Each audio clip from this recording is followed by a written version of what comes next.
Hi everyone, my name's Joshua Shields and I'm the co-founder and CEO of iluminr.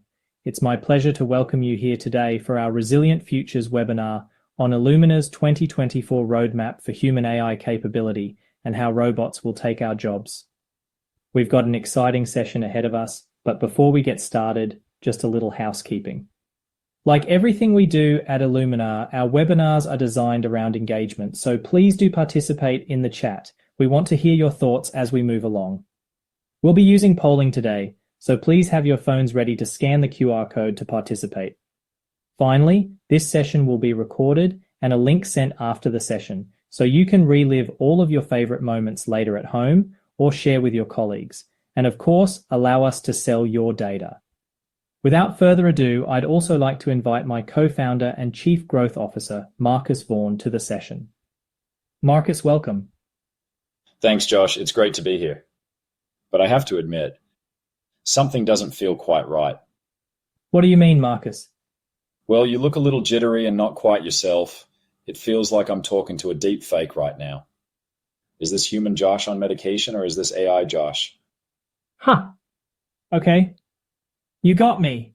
But to be fair, you too look a little rigid, far too serious, and your accent's rather weird. My AI senses are also tingling. Am I talking to human Marcus or robot Marcus? Okay. In full transparency, you're talking to AI Marcus too.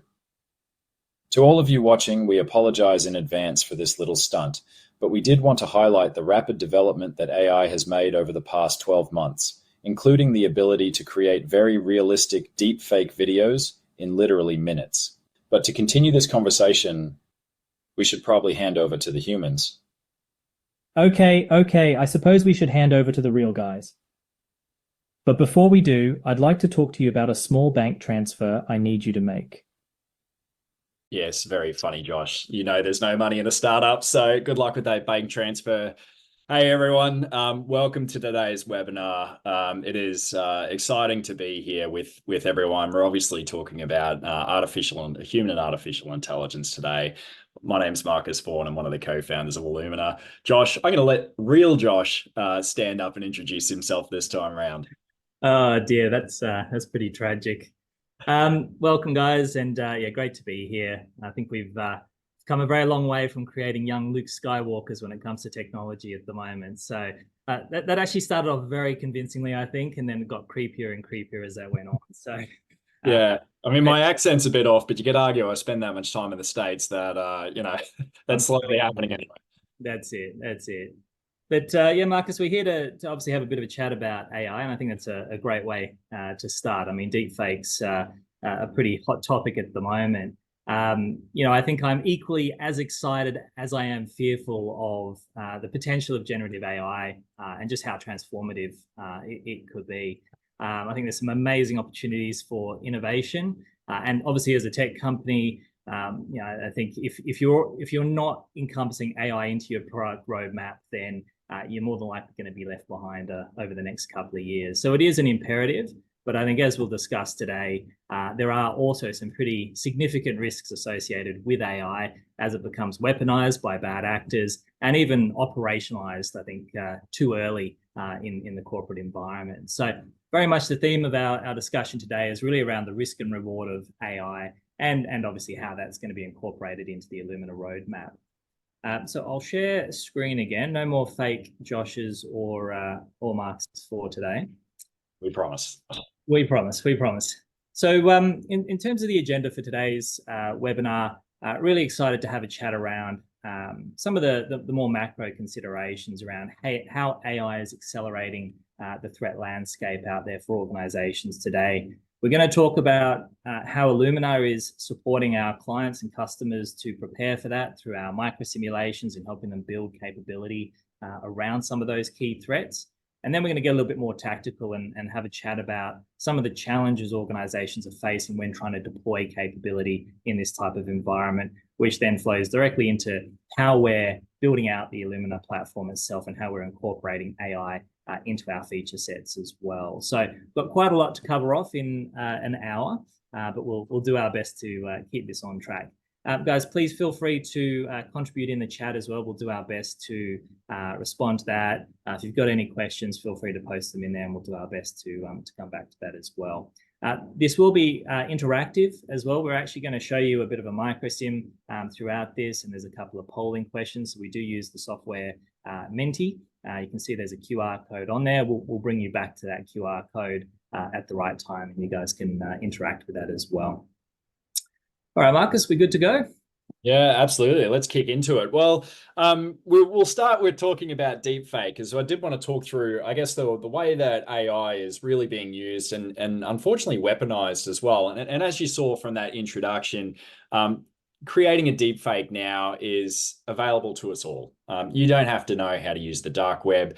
Anyone can get on and essentially create an avatar and create a deepfake literally within minutes. And it's actually getting better and better. So what that looks like 12 months ago is very different to what it looks like today. Unfortunately, that means that people who do have a malicious intent also have access to this technology and are using it. And I guess I wanted to start today's conversation just around deepfake in particular as one of those elements of artificial intelligence that is happening. I put up a few examples here just to look through some of the recent case studies, and I'll rip from the headlines around what's been happening out there. Artificial intelligence has been used like deepfake in particular has been used in a variety of ways. The one that you're looking at the moment, if you aren't across this, do just Google BBC Sadiq Khan and deepfake, and you're going to come across the audio clip very quickly. Essentially, back in late 2023, you remember there's obviously a lot of protests and marches around Israel, and obviously Palestinian marches as well.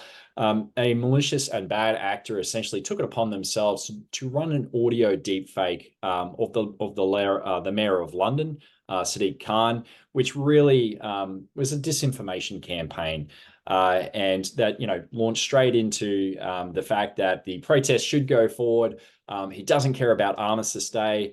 Obviously, Sadiq Khan is I think the first Muslim mayor of London, so really trying to stir up a lot of racial issues with that particular situation. And Sadiq came out and said, this had the potential to essentially create serious disorder across London. It is a really interesting clip. Go and listen to it. It'll give you a feel for how something quite simple that can be created in minutes can be weaponized to really change the course of action of what's happening around us. I might keep moving there, Josh. In terms of, and this applies right up to celebrity status, of course.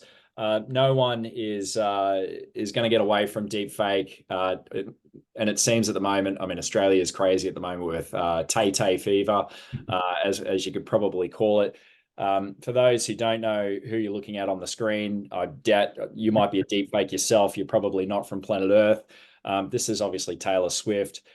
She's been subject to a pretty nasty set of deepfakes that have been going around the internet. Unfortunately, her image has been mashed up with pornographic images, so really sensitive information or I guess representation on the internet. That did get away from the social media sites with those pictures remaining on there longer than they definitely should have. Some of those images, having 47 million views before they're being taken down from platforms like X and a variety of other social media platforms. And I know you're probably looking at that and going, well, celebrity, that's bound to happen. You've got to keep in mind, obviously, the business of Taylor Swift. She is a professional performer. I think they're estimating her gross in 2023 was 1.8 billion in terms of ticket sales, records, merch. So this is big business that we're talking about. There's a lot of organizations probably online today that aren't generating $1 billion plus in USD revenue each year. So the impacts can be actually quite far-reaching and stretching, and no one's coming out of this without potentially being hit as well. Yeah, and there's been a whole slew of obviously celebrities being defaked and endorsing products and brands. Tom Hanks endorsing some dental brand the other day. It's just picking up in pace. And I think one of the most relevant examples probably for organizations on this call is what was in the news only a few weeks ago around a finance worker in Hong Kong transferred $25 million to cyber criminals. And that started with a bunch of messages where the employee was actually quite suspicious of the request, but then was invited into a Zoom call with a number of their colleagues and the finance manager or the CFO, who I think was overseas in London. And that video call obviously was deep faked with those people, and obviously convinced the employee to transfer those funds. So pretty significant financial implication, and I think we're going to see a lot more of this. It's really about the right technology, well executed, but with the wrong intent, just makes this very doable now, as you saw. And I think that the underlying principle here is that AI has very much democratized cyber threats, so it's making it a lot easier for bad actors to now weaponize it. And I think we're going to see a lot more sophisticated attacks, and we're going to see a lot more of them over the next 12 to 24 months. And it's a very lucrative business model, as we know. Splunk released their 2023 global CISO report recently, covered about 400 organizations, and that reported 90% of the organizations that they surveyed had endured a disruptive attack within the past year, and 83% of those paid ransoms, which just blows my mind. It's a hugely lucrative business model now, so it's not going away, and it's only going to get a lot harder to manage. And it's not just financial gain as well, right? AI is going to be driving a lot more commercial, a lot more political, and a lot more economic disinformation campaigns, largely aimed at damaging reputations and brands. So we've really got some interesting things, I think, to contend with as we move forward. Yeah, absolutely. And I think just to keep that rolling, I mean, we're obviously very much operating in the space of the resilience sphere, and we do see a really big opportunity for resilience professionals to really help bring the exposure of AI from a threat perspective to life. Because at the moment, it is still emerging. I would argue it's probably not anymore. It's very much here. But the cases and the losses are starting to add up. And so part of today, we wanted to talk through, I guess, a variety of the different exposures and talk through how we can, as resilience practitioners, and how iluminr in particular is really supporting the community to bring this stuff to life for stakeholders in the organization. One of the many exposures that we're seeing is model bias. Obviously, the large language models that sit behind Gen AI have to be trained. That training takes a huge amount of computational power and energy, and is actually not inexpensive either at the moment. It is actually a very expensive exercise. It takes thousands of data points, as you might expect. One of the big issues that we're seeing off the back of that's already been coming out over the last few years, this isn't actually all that new, is that the data, given that it's historical data, often has a way for it to, or for bias to essentially find its way into the decision making of that data based on the data set that's been going through. And unless you're, have the appropriate controls, checks, and balances in place to sense check that, the organization can find itself having an AI or large language model really pumping out some quite biased results. And one of the, early, again, this is quite a few years old now, case study where Amazon was developing out its own recruitment platform, again, using historical data on thousands of applicants that have made its way through. And what it was finding is that, in that early stage, over the course of a couple of years, the data that had been sending into the model essentially was starting to provide a gender bias in terms of who it was selecting for the various different roles, to the point where it undermined the entire credibility of the project, and they essentially had to can the entire project. That's going back, like that case study is actually from 2015. So again, this isn't a new thing. It's just something that I think a lot of organizations are really starting to get their head across. And there's already been some really big early concerns coming out from things like the healthcare sector, the judicial system, and the red flags that are really concerned around, again, historical data that's feeding in, potentially causing biases from both, a race perspective, a gender perspective, but also socioeconomic factors on that. And we'll talk a little bit more about regulation and how that's going to be looked at, and the potential exposures that come with that as well in due course. One of the second threats that I guess we're looking at as well and monitoring very closely is inaccurate returns. So large language models have to make decisions. That is the whole point of artificial intelligence when it comes to Gen AI. And one term that's now been coined in the industry, AI hallucinations, really outlines just how prevalent this situation is. And we are seeing, obviously, models learn and grow. But unless your organization is across the fact that, they are still learning, and that all of your responses and returns that are coming out aren't potentially going to be 100% accurate, that can cause to situations when it's commercialized and operationalized in the market. One recent case study, again, if you haven't seen this, do take a good look at it. It's pretty recent. The case of Moffat versus Air Canada. Again, it's not a massive impact from a monetary perspective. The case study essentially goes that Moffat, as the plaintiff, essentially was using the Air Canada chatbot. The chatbot was out there, as commercialized, as on their website. He had applied for a ticket where there was due to be a bereavement discount applied. The chatbot provided him essentially false information around how that works, and he found himself out of pocket. Air Canada weren't going to pay the difference. And it was essentially Air Canada stood up and said, well, it's actually not our problem. The chatbot is a different entity, and so it's making its own decisions.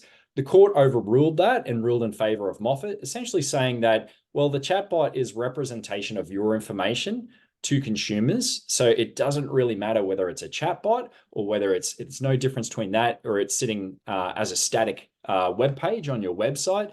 You have to ensure that that information and the returns that are coming out of that are 100% accurate for consumers.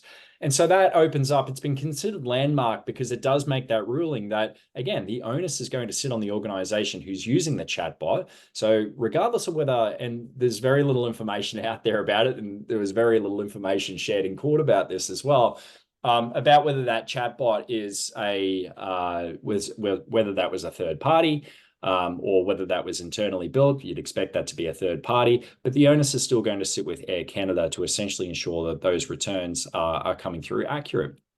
And then finally, loss of sensitive information. This is a fascinating one. So Netscope, who's essentially a provider of cybersecurity style services, they do a great report every year, the Cloud and Threat Report. Their 2023 report saw, again, as you'd expect, Open Gen AI exploding with use, growing. I think it was something like 22.5% every couple of months. And this is in the enterprise space. Now, the really interesting fact that's coming through with this is that they're saying that you can expect about 660 daily prompts from every 10,000 users. Now, where that gets really interesting is that every 10,000 users, on average, there is 22 that are essentially sending up sensitive information from their organization about that. And the most prevalent of that sensitive information is actually source code, which is a real big issue. So essentially, you're giving away really sensitive IP. And they're seeing that about 158 incidents every month of that information being set up. The second most prevalent sensitive information that's uploaded into OpenAI from enterprises is regulated data. So financial data, healthcare data, personally identifiable information, really sensitive information. So again, that's leading to around 18 incidents every month. You do the numbers on that as OpenAI continues to explode, and unless we get a handle on the controls that we have in place, like data loss prevention controls, but also, and not just policies, but also awareness around ensuring that people understand what that means. If that goes the wrong way, then you can essentially need to bring this to life to really help stakeholders across the organization understand, yes, the pros, but also the cons of using AI in that manner.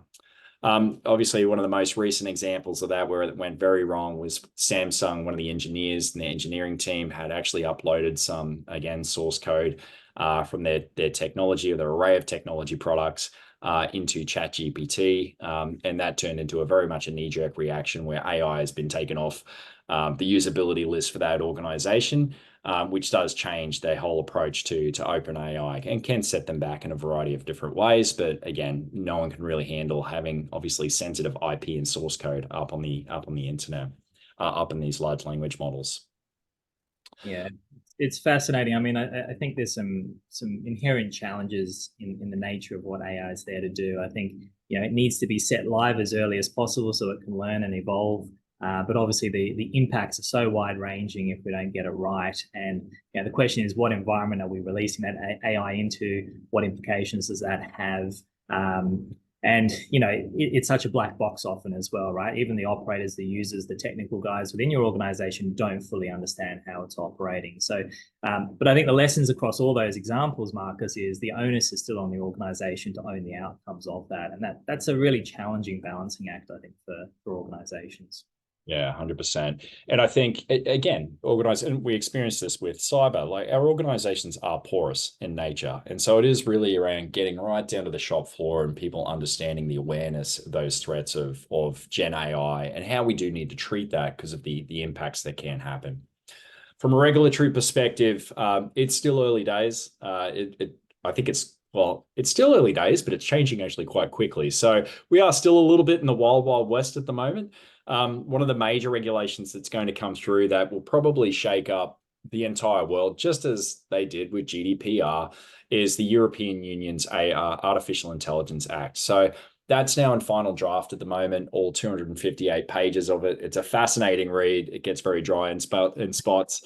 But there is some really interesting stuff in there around, what they consider to be prohibited systems, through to high risk systems, and how organizations with those systems need to essentially get up to speed very quickly around disabling them if they're prohibited, and obviously managing the controls around them if they're considered high risk.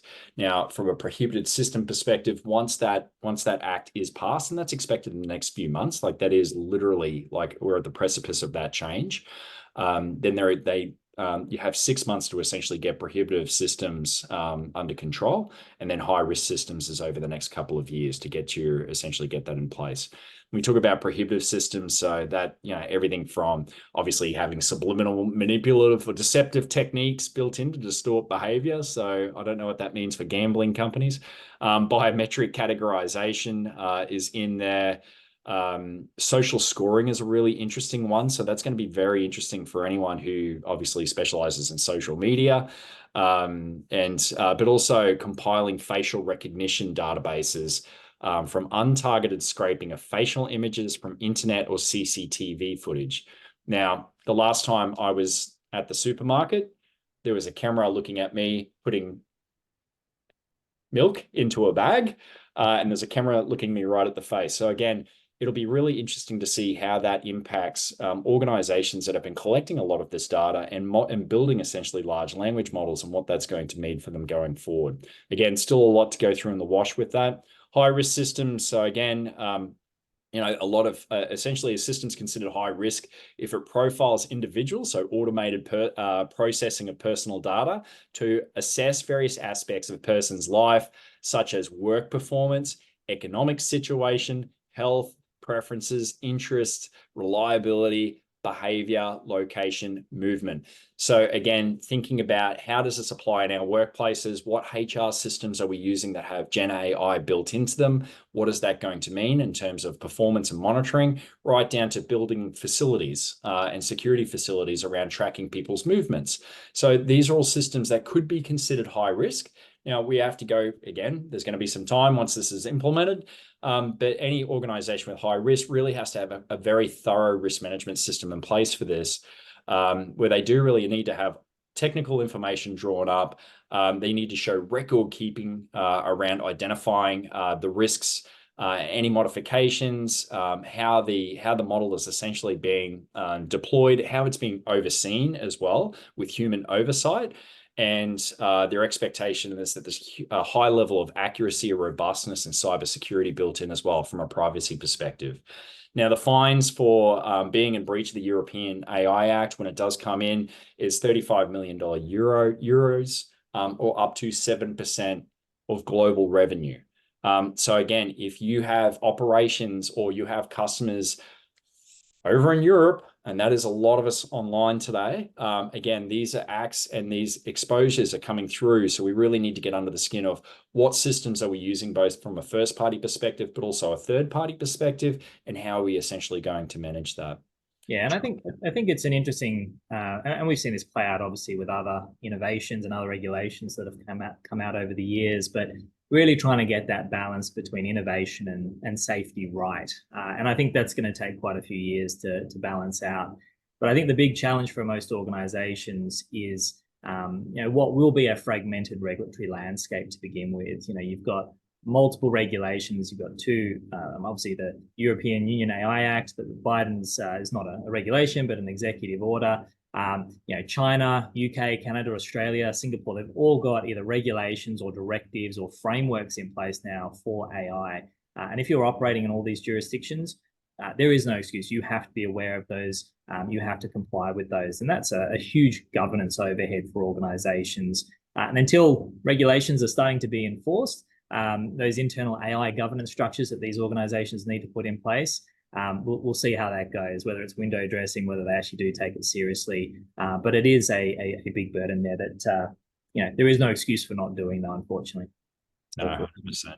Obviously, from Biden's executive order coming through, I mean, again, it's not regulation. It's really setting principles to move forward and what that will look like.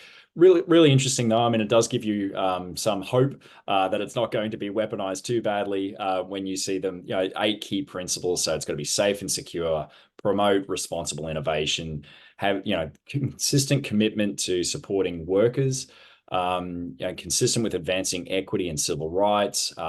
Again, must protect the daily lives of people. Privacy, civil liberties need to be protected. And obviously managing the risks of overseeing AI. And obviously the government wants to be the leader on that front. And they have pulled together a working group of the top 15 tech companies in the US to collaborate on that, to obviously guide that forward, which does give you some hope. It is not a regulation as yet, but it is a sign of what's to come, because that will essentially translate into policy in due course. It won't be as fast as the European AI Act, but it will set forth in due course. To Josh's point, though, it's not there yet. So we do need to talk about how do we essentially bring awareness to an organization. Again, from a resiliency perspective, there is no hardline act to fall back on yet, but there are losses that are occurring today, tomorrow, yesterday, that will essentially light up the thought processes of our stakeholders across the organization. And we can bring that to life using things like micro simulations. Absolutely. That's probably a good segue, Marcus, into sort of the next consideration here. And we've obviously highlighted a number of key issues. There's a lot of other considerations in terms of how AI is accelerating the threat landscape. I think there's an interesting conversation, which probably don't have time this morning to do it justice, around the insurance landscape as well. Cyber insurance is already quite expensive. There are capacity constraints. Just given the rise and nature of the cyber space itself. I think we're going to see a lot more stricter underwriting criteria, higher deductibles, and more exclusions when it comes to cyber. So I think that market's going to be very interesting to watch over the next couple of years.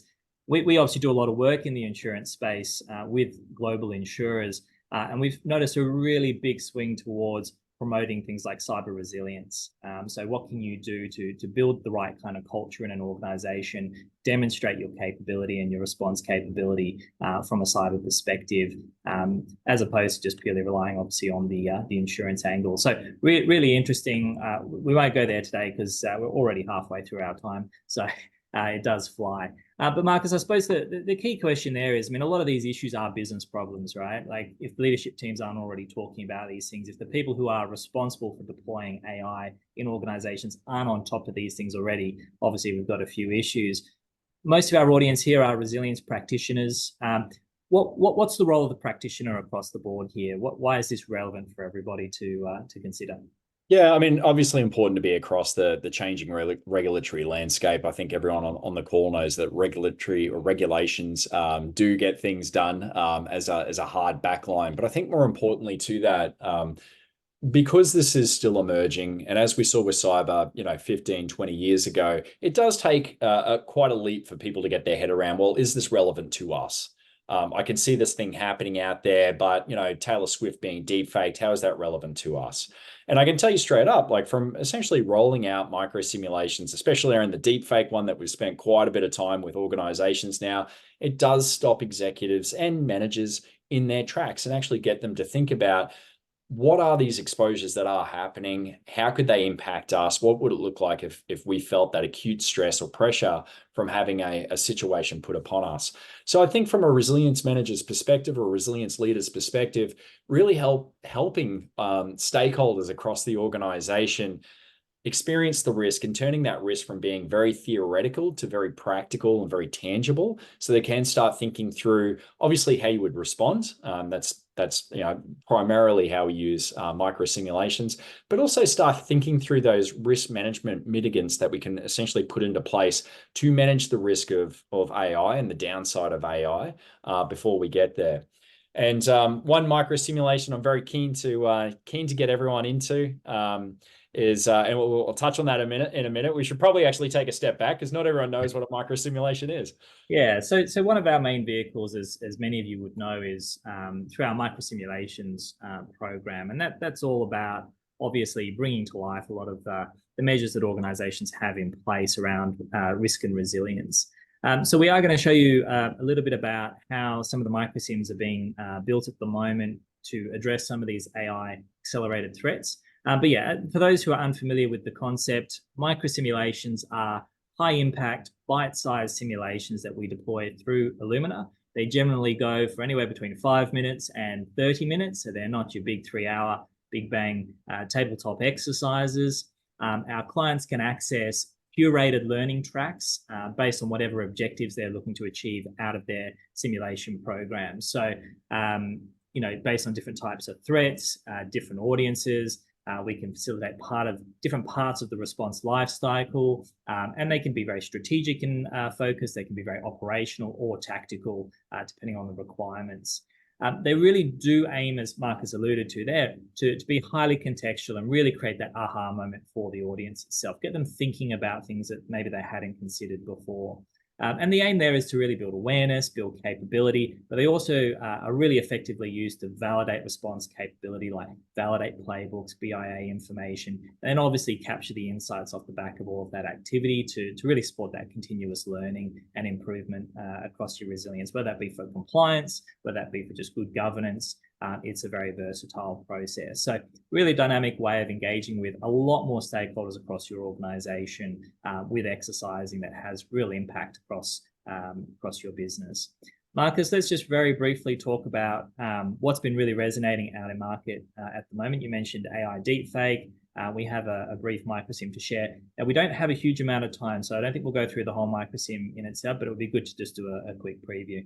Yeah, absolutely. Well, what I might do, I mean, as I mentioned before, certainly the AI deepfake micro simulation has really resonated across the stakeholder bases that we work within, because it has been able to essentially bring to life the threat of AI, which is certainly, like I said before, really stopped a lot of organizations in their tracks so they could feel, how is this going to, how would we manage this particular situation? The other micro simulation we get a lot of really positive feedback on at the moment is our Gen AI data breach micro simulation. I'm going to launch that now. I'm going to ask a few questions. So guys, get ready. This is going to be immersive. I am going to ask you a few questions in terms of how your organization is thinking about AI, as well as some tasks. So I'm going to jump into this micro simulation very quickly. Hey, it's Andrew. I just got off the phone from my assistant. He thinks there might be some sensitive information from our company on ChatGPT from some prompts he just ran. I know you have a login, so could you take a look and see what you find? It might be nothing, but let's check it out.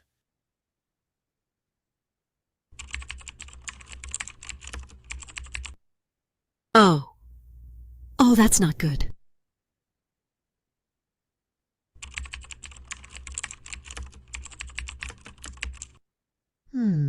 Wait a minute.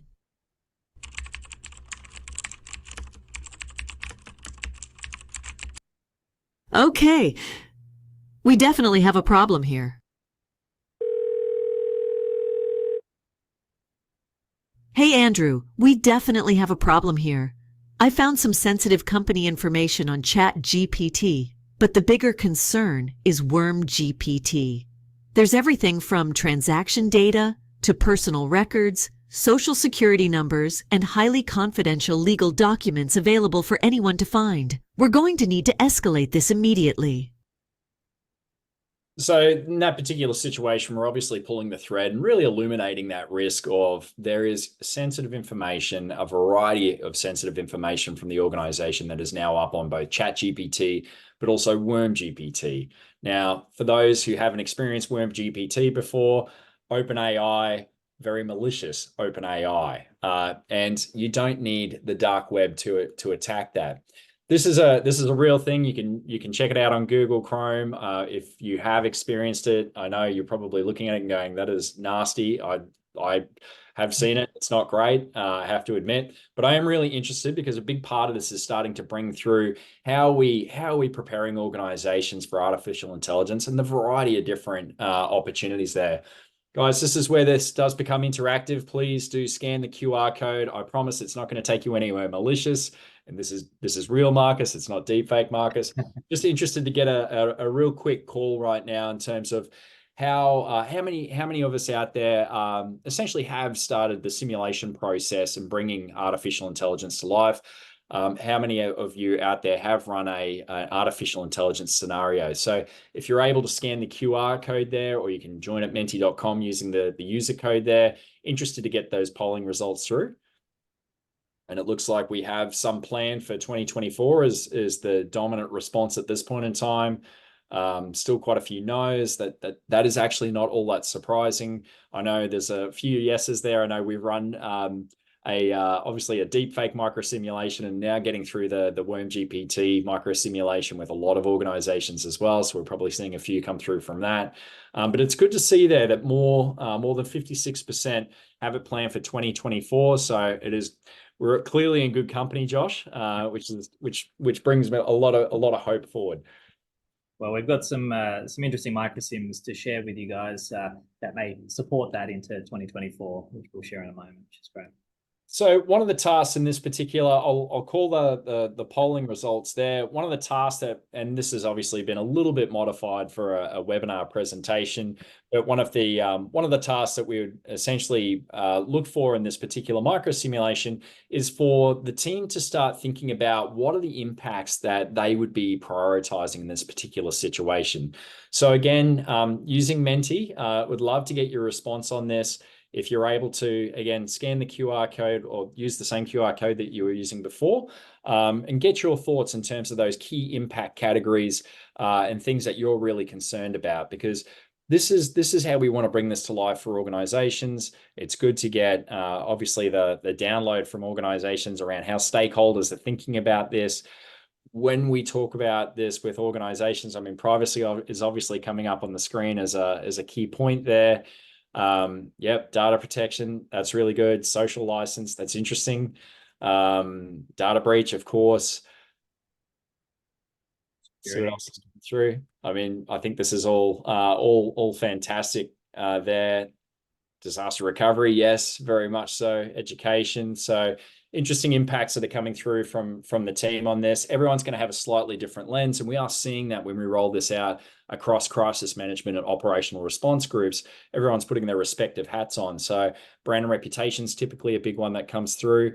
Obviously, we don't have regulation in place outside of things like privacy acts. We do have in place. So what does that breach look like from a regulatory perspective as well? The financial impacts, I'm glad to see that's up there as well. So good to see that, and obviously trust is a big one, I think, with most organizations.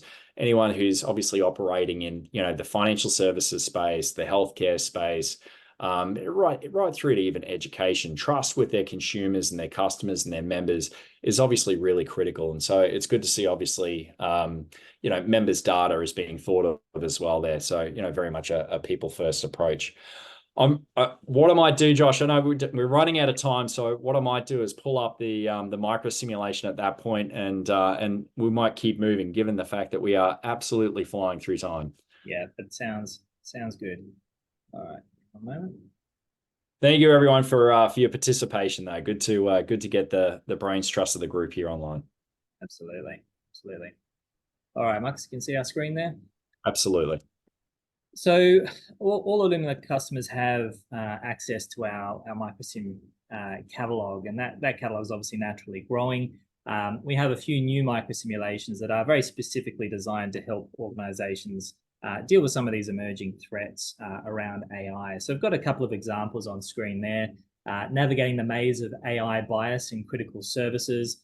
We obviously talked a little bit about bias in one of Marcus's previous examples. This is where an AI system, let's say used for something like loan approvals, is found to exhibit racial and gender bias with the customers. And the objective of the microsim there would be to identify the source of the bias, communicate with stakeholders, implement technical and policy measures, obviously to address the issues and prevent that from happening. So a really interesting but very topical, very relevant microsim.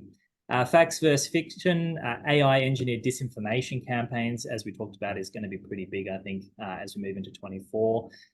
This is where AI-driven social media tools for a company are manipulated to spread false information, affecting public opinion and market stability. So obviously, again, trying to neutralize that disinformation and the sources, manage the PR crisis around that, and obviously look at the different safeguards against misuse of AI technologies is key as part of that microsim. And the last featured one there is all around weaponized AI in a workplace setting. I think this is actually really interesting. Hardware tech companies recently integrated an AI-driven system to manage access control and monitor security across its warehouse facilities.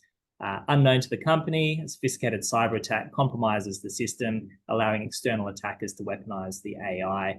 And that compromised AI begins to manipulate the access controls and security protocols, facilitating an orchestrated physical and security breach aimed at theft and vandalism. So really topical, really interesting, really well pulled together microsimulations that will be available. We also have a bunch of other AI-orientated ones around AI intellectual property leaks. Intellectual property, as we talked about, is, I think, going to be a really huge consideration as we move forward. AI malfunction and product failure is a really interesting one. Competitive AI technology leaps. So a competitor takes a massive market leap based off some technology that's developed. And obviously data privacy breach simulations are again key. So these are available. They're going to be off the shelf. You can tailor and edit these for your organization. But very important part of our roadmap is obviously to keep building out really relevant microsims. We have a number of other ones. I won't go through these in any detail. Aimed at the executive level here around regulation, supply chain, obviously cyber crisis recovery. We have a whole bunch of new climate microsims coming out as well, which are really interesting and again, very topical with our natural disasters and how that's progressing. But we won't spend too much time on that. These are available, so if you're interested to explore, come and talk to us, and we're very happy to make them available to your instance. All right, Marcus, we are madly running out of time here, so let's move into part two of the webinar in terms of what we're doing from an AI perspective in product itself. We'll jump through, I think, a fair bit of this preamble very quickly. When we talk about our product roadmap, it very much is centered around our three core sort of capabilities around test, respond, and learn. And that's all about building a cycle of continuous improvement around how we build capability within organizations and injecting agility into that process itself. I won't spend any time talking about that now. I think, though, what is really relevant are some of these universal challenges that organizations are facing when they do go to deploy capability. I'm sure everybody on this call can relate to at least one of these key elements here around building engagement in resilience. We all know that business doesn't always like to engage in resilience. It's either not feeling relevant for them, there's a lot of effort or work, they have day jobs to do. Building that engagement, getting people's buy-in into the process can often be a really significant challenge for organizations from the top level all the way down to the stakeholders. And that usually results in either less people being involved in activities or taking very much a compliance-only mentality where the minimum amount of work is done to tick a box and done reluctantly at that. Efficiency obviously is a really big issue for organizations. It is expensive to roll out scenario exercises, and it is hugely time consuming, as we all know. whether you're engaging external consultants to support that process or you're doing it internally, there is just a really high cost. We know how much value that exercising brings to the table, but there's only so much that you can do yourself. And we'll talk about some stats in a moment. And then data, is an absolute critical part of this. What are we learning from our exercising? What insights are we deriving from the activity that our program is generating? And there really is a real lack of visibility across organizations. It doesn't matter how big or small in respect to resilience at the moment, which does obviously then make it much harder for you to demonstrate return on investment for these activities and then obviously build further support for your program. But Marcus, just in 2 seconds, bring that to light in terms of some of the examples you're seeing out in market at the moment. Yeah, I mean, absolutely. I mean, obviously, most of the organizations we deal with are dealing with one regulation or another. We talk with a lot of organizations that have got, I've seen some resilience managers, one man band or one woman band, and they're trying to run 72 simulations in any given time period, like any given year, right up to other organizations that we're operating with at a global level are trying to have like 62,000 plan owners that need to go through simulations each year. So the ability to essentially create a really highly engaging that does get people in, have a good experience, but also that you can roll out at scale is becoming critical, because I haven't met a resilience team on Earth yet that says we are flush with resources and we don't know what to do with our time. It just doesn't exist. So we're obviously solving for those problems and doing so, really to help build that capability, but also ensure that the compliance box is also being ticked on the way through. Yeah, absolutely. So we'll jump into some of the key things that we're building out at the moment that's leveraging AI to support in solving for these key issues. I think it is important, though, just a quick note on our philosophy around building with AI itself. And we're huge supporters of human AI capabilities. So AI as a force multiplier, as a technology that humans can leverage, but humans remaining in control of the decision making. And I think that's a really important consideration here. Kind of like the co-pilot concept that Microsoft and others are terming at the moment. We deliberately haven't rushed into embedding AI into the platform. We've not been interested in being first to market with an AI chatbot. That doesn't really interest us overly much. Because we do think there's a long way to go in respect to being able to operationalize this stuff in a reliable, trustworthy way. Most applications, as we've discussed, are still in experimentation mode at the end of the day. And there are very few of our clients in particular who want to be first to market to trial out new AI stuff that could have potential implications around supporting their crisis response or in front of others in their organization. So, I think it all does come down to trust at the end of the day. And very few people probably say, trust AI to do a job well by itself at the moment. And as we've talked about, there's not a lot of transparency. It can be a bit of a black box behind the scenes. And I think in our industry in particular, the risks are higher. We're trying to make really important critical decisions under stress when we are dealing, with a critical event, as an example. Servicing the wrong information or misleading information, where there is a really high risk of that happening right now with certain AI models, is just going to compound the situation, and the consequences can be pretty significant. So we're really conscious of that. And really, for us, it's about, what questions are we asking and what questions are we using to interrogate data in organizations, and how is AI going to support that? So we're spending a lot of time really refining our question sets and prompts to interrogate the data through the generative AI models itself. And that's really where the value is, because the better the questions you ask, the better the outcome's going to be in the modeling itself. So we're really excited about the potential here, but it is an evolutionary process. We do need patience with it. It's going to help reduce friction. It's going to create process efficiencies, absolutely. It's very good at helping us classify information and generating new information, and obviously creating those connections and pattern matching across the board, which all is very useful from a risk and resilience perspective. So let's jump in. We'll have a quick chat about some of the key elements in the last 10 minutes. The main focus of our webinar, as always. Yeah, correct. That's all good. All right, I'll run through these fairly quickly. If anyone's interested in exploring these in more detail, I'm more than happy to have an offline chat and provide some more information. First and foremost is all about frictionless onboarding. the time to value when it comes to platforms like iluminr and all the other systems out there is absolutely critical. And it's usually done pretty badly out there in risk and resilience world itself.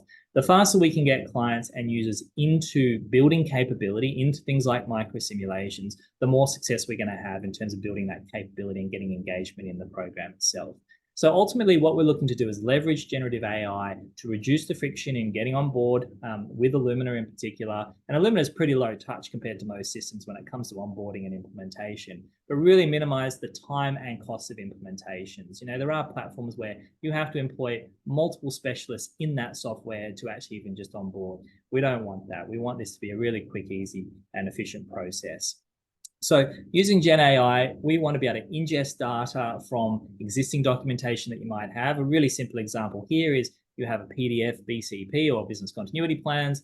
We can actually ingest data off the back of that and automatically then populate things like your team structures, your key roles in the organization, and convert all the strategies that you have in your BCPs into active playbooks in iluminr straight away without you having to do anything. And then we can use things like micro simulations to validate their information and further refine it as well. So really, really reducing that time to value in platform, leveraging Gen AI to do that. Really simple example, we're working with a global insurer, as we mentioned before. They have thousands of mid-market organizations that are fairly low in maturity when it comes to risk and resilience. We want to use microsimulations to help build that capability for these organizations.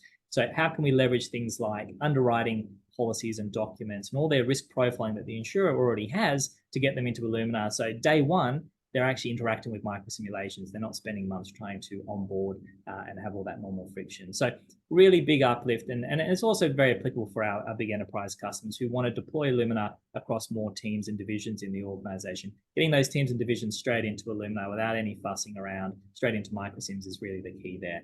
So it really helps with engagement and building on that efficiency play. All right, the second one here is around our curated learning paths. We spent a lot of time speaking about microsimulations today, and the content and the microsims are all part of our product roadmap. And we have an extensive library of microsims that clients can tap into. What we want to do here is leverage Gen AI to help understand what the objectives of the organization are and cascade that outcome down to departments, teams, and even individuals. Match organizations to those objectives and then match learning paths to help you achieve those. So rather than you manually having to select 100 different microsims throughout the year, we will help you understand which paths are going to create the most value for you by obviously matching that back to what you're aiming to achieve out of the program itself. So you can see here on screen, this is part of our incident management learning track, being able to automatically work out which pathway you need to go. And that could be different for different roles, different teams, different departments, but being able to leverage Gen AI to curate that learning path is going to help with continuous learning and improvement. And it helps with scalability behind being able to roll programs like this out as well. So really big, very important consideration and use case for Gen AI for us. This is a use case, personalized media injects, that probably most organizations are fairly familiar with. I know that there are certain organizations already utilizing different platforms and tool sets out there to help generate injects. We know that the higher quality, better quality injects do capture engagement from stakeholders, especially the more senior stakeholders, and they do create really good context for our exercising itself. There's a lot of tools out there at the moment that you can use. Our deepfake, we're using HeyGen to build that out. But really what we're aiming to do here is leverage those tool sets to more quickly and more generate better quality outcomes faster to support exercising. Now, we don't think that these tools are adequate right now to be able to deploy high quality outcomes at scale in real time that you would want to put in front of your executive. There's still a lot of behind the scenes fiddling that you need to do. And in fact, there's usually not one platform that we have to use to generate one of our microsim assets. It's multiple platforms do different parts of the process itself. But I do see it happening in 3 phases. So right now we build out media injects and we're assisted by AI to do that, right? So we do it manually, but we save a lot of time. We can use AI voice, different accents, different geographies and so forth can be replicated much faster without using human, support for that. The next phase of that we're going for, though, is personalized by AI. So using our existing content, how can we hyper-personalize this for each customer? So if you're in America, for example, you want a US accent. If you're in Australia, you want an Aussie accent. We want to leverage AI to automate those adjustments to our media to make it highly contextual and highly localized for our clients. So that could be geographies, it could be organizational specific information, but really make it feel like a personalized experience. The end goal is obviously real-time generated AI media injects. Like I said, technology I don't believe is there yet.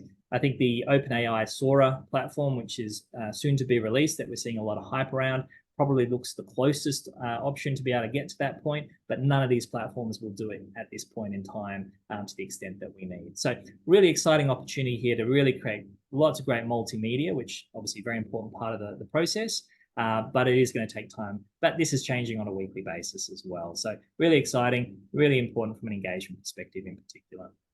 Yeah, what we could do 12 months ago versus what we can do today, they're two totally different things. And that is the amazing thing about AI. It is just moving at such a pace, Absolutely. Deploy anywhere is a really important strategy for us as well. It's less about AI, but very impactful from an AI perspective as well. So this is about allowing our users to, leverage microsimulations in our platform outside of the iluminr platform itself. Having to log into another platform, having to learn another platform, having to navigate the complexities of more data is all friction at the end of the day for the end user. And it's the reason why most people don't interact with, the GRCs or business continuity platforms out there. You've got a few people within an organization that own it, and that's as far as it goes. So we want to reduce that friction. We want to be able to get many more people into microsimulations in particular, whether that's deploying microsimulations through your company's intranet page or other websites, whether it's doing it through mobile, whether it's deploying microsims through Microsoft Teams channels, as an example. These are all things that we're currently building and deploying to reduce that friction and really get uptake in the process and exercise itself. And it removes the complexity and helps us deliver to more users and more people. We're also introducing a lighter touch microsimulation as well through these channels. So think about trying to educate, staff in how to evacuate or lock down your building, for example. With work from home and a distributed workforce, it's a very different environment in today's world. Being able to use a microsim across 10,000 staff, where they can consume some interesting contextual media, and then we use our learning loops, which are our feedback forms, to assess their learnings and understand that they've obviously picked up what we need, and we can then collect the insights off the back of that. Will be really effective as well. So we're rolling that out, we're building that out at the moment. It's got huge potential to really help us scale microsims at scale for more than just your response team users and members within the organization. So there's huge potential there. It's very, very exciting. All right, surfacing localized content is a really interesting use case for us for Gen AI. What we really want to do here is connect organizational data with your exercising as well. So we want to be able to tap into your BIA data, your organizational data, and organizations have a lot of information there that we can use. And we're actually building out some new libraries in platform at the moment around important business services, critical processes, vendors, IT systems, people, locations, all the things that you would normally need to collect from a BIA perspective so that it can be ingested into our platform. Now, if you're already collecting that information in other platforms like Fusion or Risk Connect or Archer, we have integrations that will be able to take care of that, so you're not having to replicate the information. But really what we want to do is that when we're creating microsimulation programs, we want to be able to surface some of that company information, that business information into the microsims themselves. So by way of example, if you want to, let's say, exercise a disruption scenario around a loss of a tier 1 IT application, for example, you could set the microsimulation up at a divisional level. You could then push that microsimulation out to 10 different teams. And then the system would automatically surface the critical applications for each of those teams that are relevant for them. And it would connect the dots to say, okay, well, these are the vendors of those applications, or this is the playbook that's relevant for the application recovery for that particular scenario. So being able to scale and surface those insights from your company data in your exercises becomes a really effective way to scale capability, but also really surface important information at scale from a reporting perspective as well. So really excited about that, very conscious of time. I think we've got one or two more here. Dynamic feedback loops, really important again. We use feedback loops, we call them learning loops in the platform to learn and improve. When you finish a microsim, you'll usually complete a learning loop, and that's all about capturing sentiment, capturing data insights, any gaps, issues that have surfaced through the microsimulation itself. So learning loops are a really important part of the learning process for us. We're leveraging Gen AI in respect to this to capture the insights off the back of those learning loops, whether it be for a single microsimulation or for a whole program of microsimulations. Then that will be surfaced in our reporting itself. That might be to consider sentiment or confidence levels across teams for particular scenarios or threats or whatever it might be. It might be looking at what we're doing really well versus where the gaps are in the process. It might be about identifying trends in your process or your simulation capability, or capturing information or validating data across simulations if you're looking at validating playbooks or validating BIA information through the learning loops themselves. So really important consideration, and that directly then comes into play with our insights and actions. And this is probably what I'm most excited about. We've got some new microsim reporting coming out over the next few months, which will really help you get some good visibility across all your microsim activity from an organizational perspective. Lots of really great filtering and sorting capability in there as well, as you'd expect. But from a Gen AI perspective, first and foremost, helping you summarize and gain insights off the activities that you're rolling out across your organization. You can see here, we've conducted 11 microsims. They're up by 30% across 6 different threats. We have a prompt in there so that you can really prompt and question the data across your program. So it might be, hey, I want to know which playbooks haven't been exercised this year, and we can then surface those insights off the back of your exercising. And then most importantly, any recommendations that are coming off the back of that from an AI perspective. So it might be that, hey, you need to create a ransomware playbook off the back of the learnings that you've just had from these 6 past microsims that you've done for ransomware, or you need to involve your IT operations team in a deepfake microsimulation, or close off these key action items before your audit due date on the 31st of March. So really important way of engaging with lots and lots of data and building out those insights and visibility across the program. And there's lots of other areas that we can consider AI from an iluminr perspective. We're experimenting with automatically creating playbooks utilizing Gen AI off the back of learnings from microsims and things like that, helping you do impact assessments, managing information that's coming into the platform from emergency notifications, classifying data and information boards. There's a lot of different use cases. It's a pretty exciting space, but these are all initiatives that we're working on over the next 12 months. And we'll make available to those customers that are interested in exploring further. So I think we'll probably leave it there. I think we're on just over time. Marcus, any final thoughts on any of that, or? No, I mean, I think the key piece is obviously we're rolling this out in a very considered and collaborative fashion, really with that, I guess, that opt-in type approach to that as well. So, yeah, we're taking on board, obviously, what our customers are telling us, right around the world, to try and work with you to develop out the most valuable use cases we can possibly do it, and doing it in a really considered and obviously safe way as well. Yeah, and as all our clients know, we take a very partnership and collaborative approach to this. So we love working with our clients. We love experimenting with them. So if you are interested in, being a part of that process, do reach out to us. We'd love to work more with you. So that does conclude our webinar. How an hour flies by, I must say. But hopefully you've got something out of today, an assessment of some of those AI accelerated threats out in the environment and how microsimulations and some of the upcoming content that we have could support you in that. Some of the key challenges that we're obviously seeing out in market around deploying capability, and a very quick snapshot, obviously, of some of the AI innovations that we're implementing in iluminr. But